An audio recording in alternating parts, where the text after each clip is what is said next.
Good morning friends. आप सभी को एनसीईआरटी किंग में स्वागत है।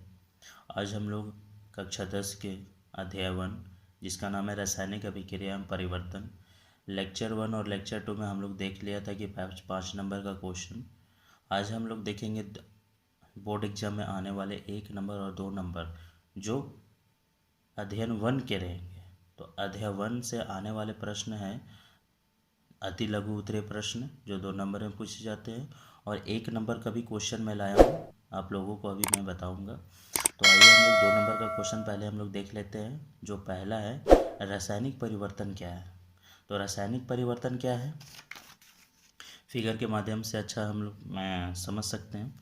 जैसे क्या करना है, 1 गिलास पानी और नमक, 1 गिलास पानी और नमक जब दोनों को मिलाते हैं तो क्या बनता है, नमकीन पानी। तो ये में क्या होता है, प्रथम अवस्था, और ये क्या है, द्वितीय अवस्था। तो हम लिखा हुआ डेफिनेशन कि जब किसी पदार्थ का परिवर्तन अन्य किसी पदार्थ में होने पर प्राप्त पदार्थ के गुण मूल से स्वतः भिन्न होते हैं तो यह रासायनिक परिवर्तन कहलाता है।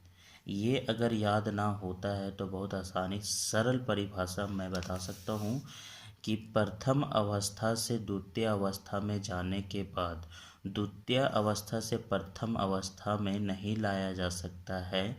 ऐसे प्रक्रिया को हम लोग रासायनिक परिवर्तन कहते हैं। क्लियर।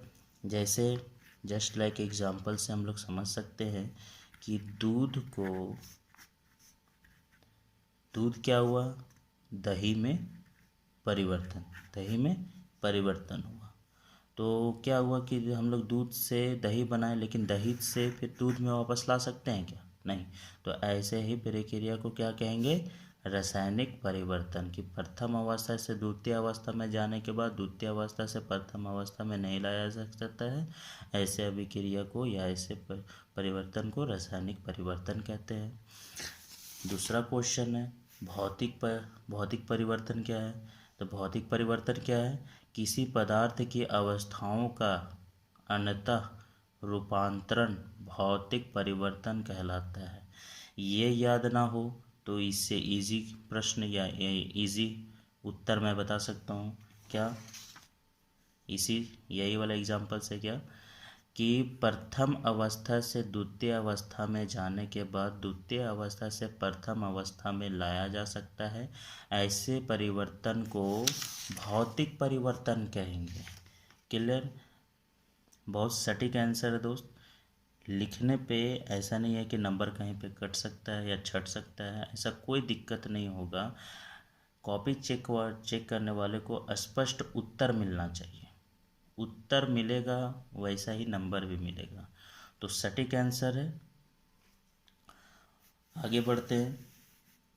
तीसरा क्वेश्चन क्या है कि ढांचा रासायनिक समीकरण किसे कहते हैं। तो ढांचा रासायनिक समीकरण किसे कहते हैं, तो किसी रासायनिक समीकरण का असंतुलित स्वरूप ढांचा समीकरण रासायनिक समीकरण कहलाता है।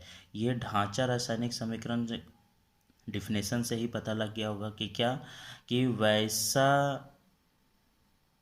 वैसा समीकरण जो क्या हो, अनबैलेंस हो, मतलब असंतुलित हो, वैसे अभिक्रिया या वैसे रासायनिक समीकरण को ढांचा रासायनिक समीकरण कहते हैं। जैसे एग्जाम्पल में दिया हुआ है कि हाइड्रोजन प्लस ऑक्सीजन जो रिएक्शन करके क्या बनाया मेरा H2O, लेकिन यहाँ पे हाइड्रोजन की संख्या कितना है, 2, और यहाँ ऑक्सीजन की कितना है, 2। तो हाइड्रोजन का मोल 2 है और ऑक्सीजन का मोल 2 है, लेकिन जब अभिक्रिया होकर इधर क्या बना कि हाइड्रोजन का मोल 2 है और ऑक्सीजन का मोल 1 है। तो ये क्या हुआ कि इधर ऑक्सीजन 2 है और ऑक्सीजन इधर 1 है, तो ये क्या हुआ, असंतुलित अभिक्रिया है।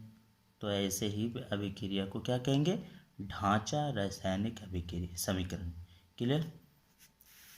अगला क्वेश्चन क्या है कि द्रव्यमान संरक्षण का नियम क्या है।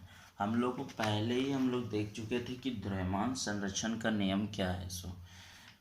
किसी रासायनिक समीकरण के दोनों पक्षों में तत्वों के परमाणु की संख्या समान होनी चाहिए। क्लियर? क्या जैसे यहीं पे क्या कि दोनों यानी किसी रासायनिक समीकरण के दोनों पक्षों में तत्वों के परमाणु संख्या समान होनी चाहिए अर्थात उत्पादों का कुल द्रव्यमान अभिकारकों के कुल द्रव्यमान के बराबर होना चाहिए। क्लियर? ऐसे रासायनिक समीकरण को क्या कहेंगे? द्रव्यमान संरक्षण का नियम। जस्ट लाइक एग्जाम्पल में जैसे मैं बता सकता हूँ कि अगर आप क्या किए, एक गिलास में अब पानी यानी कि एक गिलास में पानी रखा हुआ है, उसमें क्या करेंगे, 1 चम्मच पानी डालेंगे यानी 1 चम्मच चीनी डालेंगे, तो उसके साइड में ही 1 चम्मच जैसे ही चीनी डालते हैं उतना ही मीठा होगा। कि जैसे ही हम लोग 1 चम्मच चीनी डालेंगे उस पानी में, तो क्या ज़्यादा मीठा होगा? क्या नहीं होगा।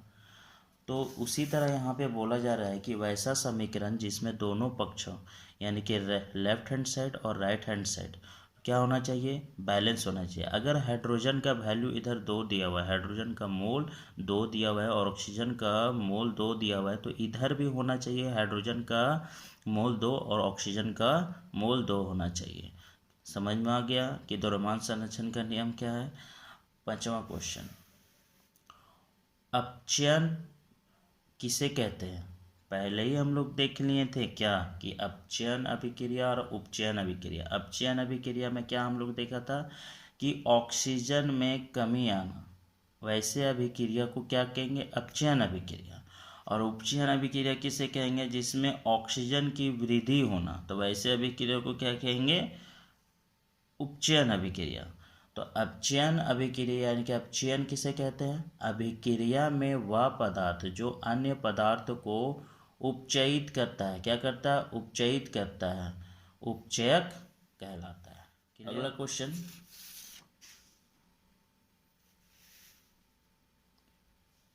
उपचयक किसे कहते हैं? उपचयक मतलब उपचयन, क्या इसमें? ऑक्सीजन में वृद्धि आना। तो डिफिनेशन क्या लिखा हुआ है कि अभिक्रिया में वह पदार्थ जो अन्य पदार्थ को उपचयित कर देता है, ऐसे अभिक्रिया को उपचयक कहते हैं। जिसमें ऑक्सीजन की वृद्धि होती है उसको क्या बोलेंगे हम लोग? उपचयन अभिक्रिया या उपचयक अभिक्रिया। क्लियर? 7 नंबर क्वेश्चन है, जंग क्या है? तो जंग क्या है? लोहे के ऊपर लगने वाली भूरी परत को हम लोग जंग कहते हैं। जंग का फॉर्मूला क्या है? तो क्या होता है? जंग का फॉर्मूला होता है FeOH3। ठीक है, तो क्या है कि जंग आयन ऑक्साइड Fe2O3 तथा आयरन हाइड्रोक्साइड या FeOH3 का मिश्रण होता है। यहाँ तक क्लियर? तो जंग क्या होता है कि जंग क्या होता है? जब लोहे को किसी नमी स्थान या नमी क्षेत्र में रख देते हैं, कुछ दिनों के बाद हम लोग पाते हैं कि लोहे के ऊपरी परत में भूरी भूरी रंग की एक परत आ जाती है, जो क्या होती है? जंग होती है। क्या होती है? जंग। इसी को हम लोग जंग कहते हैं। क्लियर? अगला क्वेश्चन 8 नंबर, अभिकारक क्या है? अभिकारक क्या है?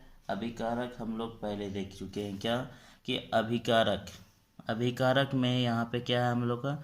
ये क्या है? पानी, वाटर। ये क्या है? सॉल्ट। वाटर और सॉल्ट, तो ये दोनों कंपोजिशन क्या है मेरा? अभिकारक। क्या है? अभिकारक। और अभिकारक से जो अभिक्रिया करके जो मुझे प्राप्त हुआ है उसे क्या बोलते हैं? उत्पाद बोलते हैं दोस्तों। क्या बोलते हैं? उत्पाद। तो वही चीज़ यहाँ पे लिखा हुआ है कि वे पदार्थ जिनमें रासायनिक अभिक्रिया के द्वारा रासायनिक परिवर्तन होता है उसे ही अभिकारक कहलाता है या वह अभिकारक कहते हैं। क्लियर। उत्पाद क्या है? उत्पाद उत्पाद क्या बताया अभी कि जो अभिक्रिया जो दो कंपोजिशन के बीच में दो कंपोजिशन के बीच में अभिक्रिया होती है, तो अभिक्रिया किसके बीच हो रही है? पानी और नमक। पानी और नमक को जब हम लोग मिलाते हैं तो क्या बनता है? नमकीन पानी। तो जो नमक पानी और नमक होता है वो अभिकारक होता है, और ये दोनों के मिलने के बाद जो हमें प्राप्त होता है वो क्या होता है? नमकीन पानी, जो क्या होता है? उत्पाद होता है। क्लियर। तो क्या है कि अभिक्रिया के दौरान नए बनने वाले पदार्थ को उत्पाद कहते हैं। तो नए पद क्या बन रहा है? नमकीन पानी नया पदार्थ बन रहा है ना, तो इसी को क्या बोलते हैं? उत्पाद बोलते हैं। क्या बोलते हैं? उत्पाद। क्लियर। अगला क्वेश्चन, रासायनिक समीकरण किसे कहते हैं? हम लोग पहले ही बहुत अच्छा तरीके से पढ़ लिए थे कि रासायनिक समीकरण किसे कहते हैं। तो डिफिनेशन लेके हम लोग निकलते हैं अभी यहाँ से कि जब किसी रासायनिक अभिक्रिया को संकेतों अथवा सूत्रों के माध्यम से व्यक्त किया जाता है तो रासायनिक समीकरण कहते हैं। यहाँ पे एक क्या दिया हुआ है? रिएक्शन दे रखा है हम लोगों को कि हाइड्रोजन का मोल कितना? 2, ऑक्सीजन का मोल कितना? 1। कुछ नहीं होता है दोस्तों, क्या होता है? 1 मोल होता है। तो हाइड्रोजन का मोल 2 और ऑक्सीजन का मोल 1। जस्ट लाइक उत्पाद में हम लोगों को क्या मिला है कि हाइड्रोजन का वैल्यू 2 रखा है और ऑक्सीजन का वैल्यू 1 दिया हुआ है, तो दोनों साइड क्या है? बैलेंस है। तो ऐसे अभिक्रिया को ही रासायनिक समीकरण कहते हैं। क्लियर। यहाँ तक हो गया पहला अध्ययन का 2 नंबर का क्वेश्चन। अब हम लोग करेंगे 1 नंबर का निश्चित उत्तर प्रश्न या उत्तरीय प्रश्न। ठीक है। तो क्या है? पहला क्वेश्चन है, क्या मैग्नीशियम का वायु में जलना एक रासायनिक परिवर्तन है? क्या मैग्नीशियम का वायु में जलना एक रासायनिक परिवर्तन है? हाँ। किसी चीज को जब हम लोग जलाएंगे तो क्या बनेगा? मेरा कुछ चीज तो बनेगा, कुछ उत्पाद तो मिलेगा। जैसे इस पेपर को अगर हम लोग जला दें, इस पेपर को क्या करेंगे? जला देंगे। इस पेपर को अगर जलाएंगे तो हम लोगों को क्या मिलेगा? पेपर का राख मिलेगा। तो क्या करें? क्या हम लोग राख को फिर क्या हम लोग पेपर बना सकते हैं? नहीं। तो ऐसे प्रक्रिया को क्या बोलते हैं? रासायनिक परिवर्तन बोलते हैं। तो उसी तरह के मैग्नीशियम का वायु में जलना एक रासायनिक परिवर्तन है। तो क्या आंसर होगा? हाँ। बुझा हुआ चूना क्या है? Calcium hydroxide. क्या है? बुझा हुआ चूना है कैल्शियम हाइड्रोक्साइड CaOH2। तीसरा प्रश्न, बुझे हुआ चूना का एक उपयोग बताएं। तो बुझा हुआ चूना का उपयोग क्या है दोस्तों? सफ़ेदी करने में इसका उपयोग किया जाता है। सफ़ेदी मतलब होता है कि घर गांव में गांव तरफ क्या होता है? मिट्टी के घर बने होते हैं। तो मिट्टी के घर के ऊपर जो दीपावली या कुछ उत्सव में या किसी त्यौहार में सफ़ेद के रंग से पेंट किया जाता है। तो जो वाइट कलर का होता है उसे ही क्या बोलते हैं? सफ़ेदी, यानी कि सफ़ेदी करने में, यानी कि बुझा हुआ चूने का उपयोग करके। 4 नंबर में क्वेश्चन क्या है कि क्या श्वसन एक ऊष्माक्षेपी अभिक्रिया है? हाँ, ऊष्माक्षेपी अभिक्रिया हम लोग पहले ही पढ़ चुके थे। तो ऊष्माक्षेपी अभिक्रिया कैसे होगा इसमें? श्वसन दोस्त, जब हम लोग ऑक्सीजन जब हम लोग ग्रहण करते हैं, मतलब जब हम लोग श्वास लेते हैं तो क्या लेते हैं? ऑक्सीजन लेते हैं। और जब हम लोग छोड़ते हैं तो क्या छोड़ते हैं? Carbon dioxide. तो जब ये क्रिया हम लोगों को ज़्यादा देखने को मिलती है सर्दी के मौसम में।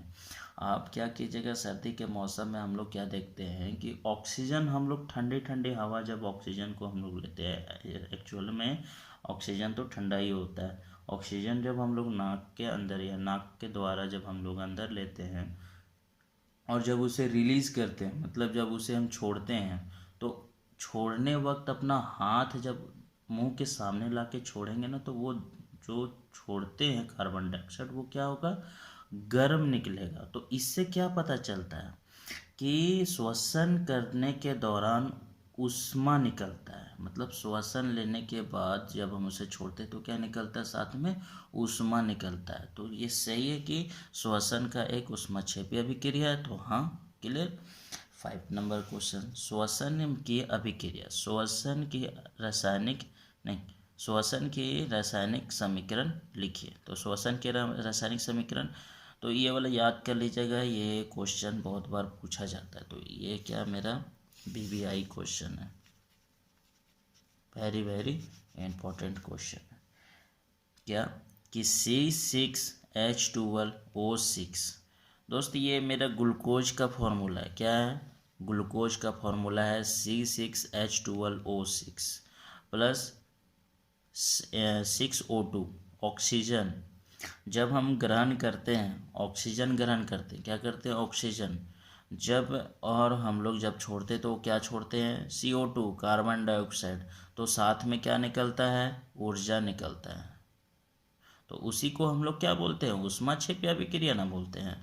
तो उसी को हम लोग ऊष्माक्षेपी अभिक्रिया करते हैं।